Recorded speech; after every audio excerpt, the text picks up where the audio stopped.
Chers auditeurs, bonjour et bienvenue à notre podcast Parlons Santé.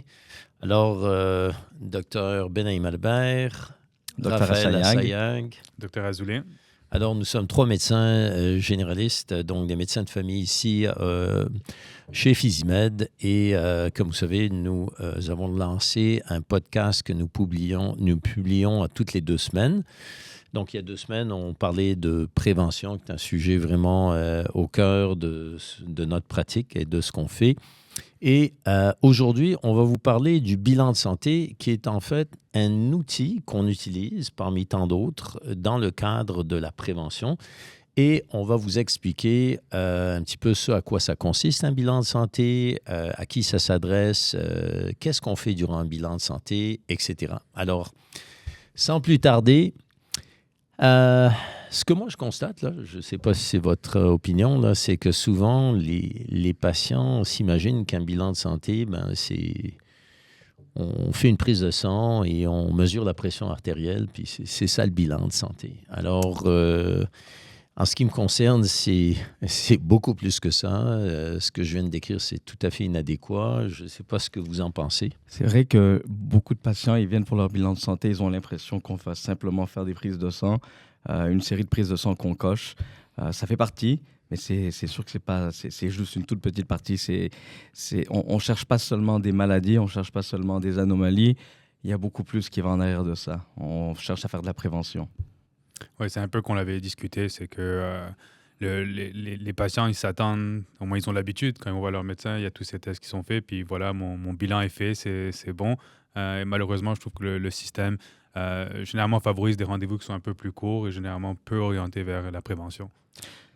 Mais c'est un point important parce que dans mon temps, puis moi, ça fait longtemps que je pratique, on avait ce qu'on appelait le vrai bilan de santé, l'examen annuel avec son médecin de famille. Mais comme on sait, depuis une dizaine d'années, au Québec en tout cas, ça n'existe plus. La RAMQ ne rémunère plus les médecins pour faire des bilans de santé. Donc, les bilans de santé n'existent plus comme tels et on voit que les patients juste consultent surtout lorsqu'ils ont des problèmes de santé, ce qui ne favorise pas le setting lorsqu'ils viennent nous voir avec des problèmes de santé. Ça ne favorise pas la prévention. Bref, on va essayer maintenant de démystifier ensemble un peu ce qu'on fait dans les bilans de santé. Ce que moi je trouve surtout aussi, c'est que dans notre système de santé, le temps manque pour les médecins de bien s'asseoir avec les patients pour faire le tour de leur santé.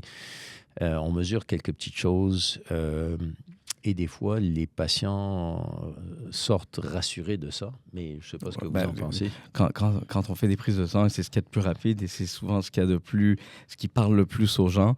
Mais se faire dire qu'une prise de sang est normale, ça rassure, mais des fois, ça rassure à tort. On cache beaucoup de choses. Donc, c'est pas suffisant. Et la prise de sang normale peut cacher toute une pathologie qui vient derrière, qui est en train de s'installer, puis qui ne paraît pas encore, mais qui va apparaître dans plusieurs années, ou dans quelques mois, ou dans quelques années. Et si on ne va pas toucher ce problème-là, on risque de faire face à des mauvaises surprises après. Certainement. Donnons un exemple concret de ça, là, juste pour l'audience. Des fois, il y a des patients, on leur dit ton taux de sucre est correct, il n'y a pas de diabète là.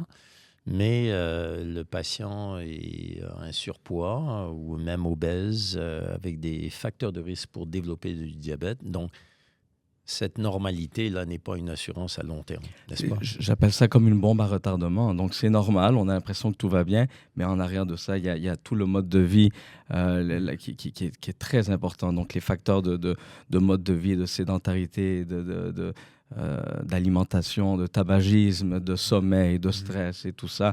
Si on ne va pas discuter de ces problèmes-là, puis qu'on se rassure par des prises de sang qui sont normales, on passe à côté du bateau. Certainement, et c'est ça que j'explique souvent aux patients. les prises de sang sont importantes, ça reste important, ça va faire partie de notre bilan de santé. Mais c'est toujours un snapshot dans le temps. C'est vraiment à ce moment-là, voilà les résultats qu'on a.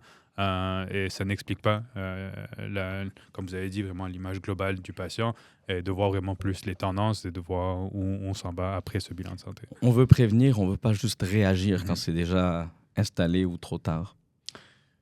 Une autre question intéressante, qui revient souvent quand je vois mes patients, c'est à quel âge est-ce qu'on devrait commencer les bilans de santé? Est-ce que c'est important quand on a 20 ans, 30 ans, etc.? Donc, je vais vous partager mon point de vue. Le bilan de santé, c'est vraiment une évaluation ponctuelle qui nous permet de faire un retour sur la santé en arrière, mais aussi de regarder dans le futur, là, qu'est-ce qu'on peut faire pour optimiser la santé du patient. Donc, très important, à chaque fois que je vois un patient dans mon bureau qui vient devant moi pour faire un bilan de santé, ce qui se passe dans ma tête, là, c'est pas seulement de vérifier sa pression ou sa prise de sang, c'est, dans ma tête, ce qui se passe, c'est comment je peux faire pour aider ce patient à être en meilleure santé. C'est ça ce qui se passe dans ma tête. Et ça, c'est ce que je fais de A à Z pour tous mes patients qui viennent en bilan de santé. J'imagine que vous faites la même chose que moi là-dessus. Et à chaque décennie, il y a des réalités qui sont différentes, n'est-ce pas? Alors, on a besoin de parler à des jeunes pour les éduquer sur ce qu'ils pourraient faire pour optimiser leur santé quand ils ont 50, 60, 70 ans. Parce que la santé, c'est dynamique, n'est-ce pas? On commence jeune. Alors, quand on voit des jeunes qui viennent nous voir et qui sont déjà obèses, qui sont sédentaires, des choses comme ça, bien, notre devoir, c'est vraiment de les éduquer quand ils sont jeunes. Donc, à chaque décennie, vraiment, il y a une réalité. Bien sûr, plus on avance dans l'âge, plus ça va être important d'avoir un suivi qui est plus serré. Je dirais que minimalement, à partir de 40 ans, là, il faut que les gens se prennent en main au niveau d'un bilan de santé régulier et soutenu, parce que la santé évolue dans l'âge, mais ça ne veut pas dire qu'avant ça, on ne peut pas commencer. J'aimerais ça vous entendre là-dessus. Là. On personnalise, comme tu dis, à chaque décennie ou à chaque personne qui est devant nous, on va personnaliser l'évaluation et les recommandations. Et le bilan de santé est personnalisé. Mais c'est sûr que c'est très important. 40 ans, c'est minimum. Les facteurs de risque cardiovasculaire, les facteurs de risque de cancer, souvent vont commencer. Et moi, personnellement, je trouve qu'à 40 ans, on a déjà parfois pris des mauvais plis. Déjà, on a des habitudes de vie qui ont besoin d'être changées. Ça fait déjà parfois 20 ans que les gens fument à 40 ans. Ça fait déjà parfois 20-25 ans qu'il y a certaines personnes où il y a des carences qu'il faut aller corriger. Donc, c'est bon de le faire avant. Mais c'est sûr qu'à 20-25 ans, notre intervention, elle est différente. On prescrit beaucoup moins de tests, on va beaucoup plus en amont, en prévention, et qu'après 40 ans, 50 ans, où là, on a tendance à aller beaucoup plus loin dans l'investigation. Je suis bien d'accord avec toi. Je trouve que mon approche reste la même. Je pense que la philosophie aussi de prévention reste la même. Mais je trouve que la question la plus importante au début des bilans de santé, c'était quoi l'objectif de votre bilan de santé? C'était quoi vos attentes dans ce bilan de santé? Et je trouve que c'est toujours intéressant d'entendre ça des patients, que ce soit qui rapportent un antécédent familial important, qui rapportent un incident, un problème qui est arrivé, qui est survenu dans les derniers mois, ou vraiment qui vont ouvrir la porte à cette prévention-là, où là, on pourra axer un peu plus vers c'est quoi qu'ils cherchent. C'est sûr que ça prend du temps.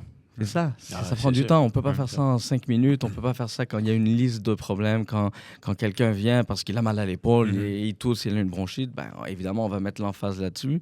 Donc, c'est plus difficile après de faire cette discussion-là, de discuter d'antécédents familiaux, de discuter de vaccination. Alors, concrètement, là-dessus, pour les auditeurs, à quoi consiste vraiment, selon vous, là, un bilan de santé? Je vais prendre juste le devant un petit peu là-dessus, puis je vais vous laisser enchérir. Pour nous, un bilan de santé, c'est vraiment de faire le tour du jardin et de faire le tour de la santé de quelqu'un. Alors, chez nous, en tout cas, on commence avec un questionnaire médical qui est très détaillé, à peu près 6 pages, avec toutes sortes de questions. Et ça nous permet déjà d'avoir une petite idée du profil du bilan de santé du patient. Dans ce questionnaire, on parcourt toutes sortes de choses, les antécédents familiaux, les hospitalisations, la médication actuelle. Donc ça, c'est une chose très importante, la révision des médicaments annuellement. Des fois, il y a des patients qui prennent des médicaments parce qu'on les renouvelle à droite, à gauche, sans que quelqu'un réévalue la pertinence. Le temps. Exactement. Alors, on révise aussi les antécédents médicaux et les plaintes actuelles. Donc, c'est important d'adresser la symptomatologie des patients. Et souvent, quand on le détaille dans un questionnaire, en tout cas, moi, ce que je trouve, c'est que ça fait réfléchir le patient quand il répond au questionnaire. Parce que des fois, quand on a le patient devant nous, on dit « Comment ça va? » Il dit « Bon, ben, ça va bien. » Mais il n'y a pas vraiment décortiqué ce qu'on essaie de dire. Qu'est-ce que ça veut dire? Ça va bien. Alors, quand on a toute cette série de questions, ça les fait réfléchir. Ne serait-ce que l'apnée du sommeil, par exemple. Alors, des questions, est-ce que vous êtes fatigué? Est-ce que vous avez tendance à vous endormir l'après-midi? Est-ce que vous avez tendance à vous endormir quand vous rentrez à la maison? Donc, ça, c'est juste un exemple parmi tant d'autres d'un diagnostic qui est souvent sous-diagnostiqué, n'est-ce pas, l'apnée du sommeil? Donc, en répondant à ce questionnaire, ça nous permet de faire le tour. Maintenant, dans ce questionnaire-là, environ, je dirais presque le tiers, sinon le 40% du questionnaire, c'est sur les habitudes de vie. Alors, j'aimerais ça prendre 2 secondes. Les habitudes de vie, là, c'est très, très important. Nous, ce qu'on voit, c'est qu'environ, en tout cas pour ma part et pour bien de mes collègues ici chez Physimed, environ 70% des problèmes de santé, vous entendez bien, 70% des problèmes de santé de nos patients proviennent d'habitudes de vie déviantes. Donc, les patients fument, les patients boivent de façon excessive, les patients s'alimentent mal, ils sont en embonpoint ou souvent obèses, ils sont sédentaires, ils dorment mal, ils sont stressés, ne font pas d'exercice. Et cumulativement, année après année, on se retrouve avec des problèmes de santé. Donc, pour nous, c'est très, très important de décortiquer ça et de bien expliquer aux patients que c'est l'importance des habitudes de vie.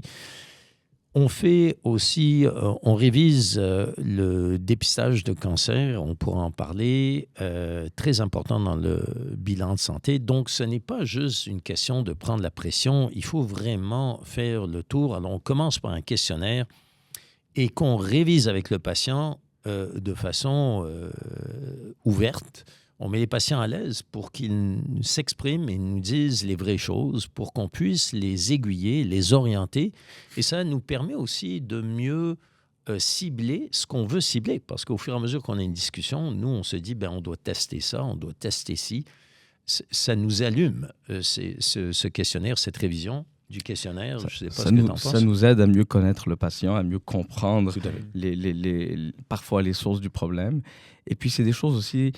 on a peut-être moins, quand on les met par écrit, quand on les met sur papier, quand les patients prennent le temps d'y penser puis de le mettre sur papier, ça leur fait prendre conscience de certaines choses. Ouais. Ça nous fait prendre conscience de notre niveau de stress, de l'activité physique qu'on fait, l'alimentation, est-ce que ça va, est-ce qu'on est à risque de certaines choses. Spontanément, moi, j'ai pas tendance à demander si quelqu'un consomme de la drogue comme ça dans une discussion. Pourtant, souvent, c'est écrit, puis c'est important de le savoir, c'est important d'en prendre. Même chose pour l'alcool. On boit socialement, on boit de façon occasionnelle. Mais mon occasionnel n'est pas la même chose que ton occasionnel. Donc, pour certaines personnes, boire de façon occasionnelle, c'est boire un verre ou 2 par mois. Et pour d'autres personnes, c'est boire un verre ou 2 par jour.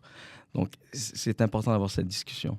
Ouais, j'aime beaucoup ça de notre questionnaire aussi. Je trouve que ça ouvre à la discussion de certaines problématiques que oui, on demanderait possiblement à fur et à mesure d'une visite, mais là, c'est vraiment beaucoup plus concret, on pourrait vraiment l'approcher. Qu'est-ce que j'aime beaucoup du questionnaire aussi, c'est que je trouve souvent les conjoints et conjointes vont revoir ça avec nos patients. Donc, peut-être ça apporte certains symptômes de peut-être l'apnée du sommeil ou d'autres problématiques qui seraient là. Donc, c'est intéressant ce que tu mentionnais là au niveau de l'alcool occasionnel. Donc, j'ai un de mes patients, c'est une vraie histoire, là, qui coche occasionnel dans son questionnaire. Puis, je ne sais pas pourquoi, mais par hasard, je lui ai dit, écoute, définis-moi un peu ce que c'est occasionnel. Et il me dit, le matin, quand je me lève, je prends 2 bières le matin. Puis au lunch, j'ai tendance à aller au resto avec des clients, etc. Donc, il y a un apéro, du vin et puis un digestif. Puis le soir, j'aime ça, mes 3-4 bières le soir. Alors, je lui dis, mais c'est quoi cette histoire occasionnelle? Il m'a dit, oui, c'est à toutes les occasions. Alors, ça, c'est une vraie histoire, mais alors, ça m'a pris un petit peu par surprise. Donc, des fois, les gens ne se rendent pas compte de ce qu'ils font en termes de consommation et d'habitude de vie. Je trouve une chose aussi qu'on n'a pas discuté, qui fait partie vraiment d'un bilan plus complet.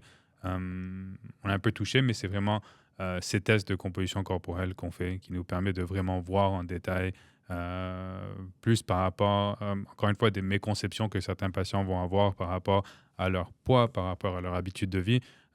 Puis de mon côté, je trouve que ça ouvre la discussion aussi à plusieurs autres facteurs importants par rapport à leur habitude de vie et comment on peut optimiser pour prévenir. Juste pour les auditeurs, chez nous, lorsqu'on fait un bilan de santé, on fait aussi une analyse de la composition corporelle avec un outil très spécifique, une machine spécifique. Et ça nous permet de quantifier un petit peu la composition. Ça veut dire, c'est quoi le pourcentage de gras. Donc, le poids sur la balance, ça ne dit pas tout, n'est-ce pas? Les gens peuvent peser lourd parce qu'ils sont très musclés, comme ils peuvent peser lourd parce qu'ils ont beaucoup de graisse. Et souvent, les patients sont très surpris de cette analyse. Ça nous permet aussi de les éduquer par rapport à toutes sortes de problèmes de santé, des maladies cardiovasculaires et tout ça. Tu parlais tantôt du gras viscéral, donc on quantifie ça. Et ça nous permet d'aider les patients d'ouvrir leurs yeux, en tout cas, quant à la composition corporelle. Donc, dans le bilan de santé, on procède au questionnaire. Ça nous permet donc de mieux comprendre le patient et de mieux aussi cibler les tests qu'on va faire. Alors, parlons de ça 2 minutes. Parce que beaucoup de patients s'imaginent que quand on fait un bilan de santé, c'est une liste de tests qu'on fait, peu importe qui on est, peu importe l'âge, peu importe les plaintes. Et le bilan de santé, ça n'est pas ça. Alors, j'aimerais ça vous écouter. Ouais, c'est sûr que c'est pas ça. On ajuste évidemment non seulement selon l'âge, selon les antécédents familiaux, mais aussi selon la discussion. Une chose qu'on faisait souvent avant, puis souvent les patients ils me demandent, est-ce que vous pouvez me donner tout de suite, enfin à l'époque ils me demandaient, est-ce que vous pouvez me faire la requête pour mes prises de sang pour l'année prochaine. Alors, je leur dis, si vous êtes capable de me dire ce qui va pas aller l'année prochaine, je pourrais vous faire la requête. Mais donc c'est un peu la blague, c'est que c'est pas, comme tu dis, c'est pas une liste de tests prédéterminés. Non. Ça dépend vraiment de chaque personne et du contexte. Au moment où on fait le bilan de santé, exact. Tout à fait. Oui. Donc, oui, je trouve que c'est beaucoup plus ciblé, exactement ça. Ciblé à chaque individu, ciblé par rapport à leurs facteurs de risque, par rapport à leurs antécédents familiaux, par rapport à ce qu'ils ont comme plainte ce jour-là dans les dernières semaines avant de faire. J'aimerais ça enchérir aussi là-dessus. Des fois, il y a des patients qui viennent, ils me disent, Doc, pourtant cette année, je n'ai pas fait ma radiographie des poumons. Comment ça se fait? Alors, j'aimerais ça que ça soit clair pour vous. Aujourd'hui, un bilan de santé, ça n'est pas une liste standard de tests. Pas du tout. En plus, on a aussi le Collège des médecins qui nous encadre. Donc, le Collège médecin, c'est notre institution qui encadre notre pratique et qui nous guide à savoir qu'est-ce qu'on doit faire lorsqu'on examine des patients, qu'est-ce qu'on doit tester. Ils nous font toutes sortes de recommandations. Et aujourd'hui, ils nous défendent de faire des tests à n'en plus finir et une liste de tests standards. Ils veulent que tout soit ce qu'on appelle du médicalement requis. Alors, c'est une approche qu'on a développée depuis des années et on personnalise, bien sûr, beaucoup les bilans de santé. Ça, soit dit en passant, j'ai quelques patients qui me demandent souvent aujourd'hui, Doc, pourquoi vous ne m'envoyez pas faire un IRM, là, une résonance magnétique de tout le corps, comme ça on va savoir à quoi s'attendre. Alors, ici au Québec, en tout cas, avec le Collège des médecins, ça n'est pas permis. Aux États-Unis, on en fait des résonances magnétiques, même des scans complets. pour ceux qui ne peuvent pas aller en résonance magnétique. Je ne sais pas c'est quoi votre opinion vis-à-vis du médicalement requis et tout le reste. J'ai peu d'opinion sur la résonance magnétique du corps au complet, mais une chose est sûre, il faut que le test soit utile, il faut que le test réponde à une question, il faut qu'il y ait une utilité. Faire des tests pour faire des tests, comme tu faisais allusion à la radiographie du poumon tout à l'heure, c'est un test qui n'est pas utile. C'est utile quand il y a un symptôme, mais en dépistage, ça n'est pas utile. On se fie, oui, au Collège des médecins, on se fie beaucoup aussi à la science, aux évidences, aux études qui nous démontrent qu'est-ce qui est utile, qu'est-ce qui n'est pas utile. Alors, en effet, il y a des tests qui sont vraiment très importants, vraiment très utiles. Pas juste des tests, des interventions comme la vaccination. C'est connu que la vaccination, c'est une des interventions les plus utiles. Et il y a beaucoup de tests, en effet, il faut toujours se poser la question, est-ce que le test est nécessaire ou pas? Je trouve que c'est intéressant parce que de mon côté, je ne suis pas nécessairement contre, et j'ai des patients qui l'ont déjà fait, ces IRM tête à pied aux États-Unis. Mais avant d'arriver là, il y a tous les autres tests à faire. Avant d'arriver là, s'assurer que, oui, tout le reste a été vérifié, que tout ce qui est evidence-based, tout ce qui est dirigé par les recommandations du gouvernement, par le reste soit fait, et que ces patients-là ont déjà commencé à penser à la prévention, à qu'est-ce qu'ils peuvent faire par rapport à leur habitude de vie, diminuer leur médication, tout le reste. Et là, je trouve que c'est utile tant qu'ils comprennent les limitations de certains tests. Et c'est sûr que ça, c'est une autre discussion, peut-être beaucoup plus grande que qu'est-ce qu'on pourrait avoir ici. Mais ça reste quelque chose après avoir fait tout le reste. Un autre sujet que j'aimerais aborder, c'est qu'est-ce qu'on fait une fois qu'on a fait le bilan. Donc, chez nous, le bilan de santé vient vraiment en 2 visites, parce que la première visite, c'est un peu la collecte de données. On essaie de comprendre qu'est-ce qui amène le patient devant nous, qu'est-ce qu'on doit tester, etc.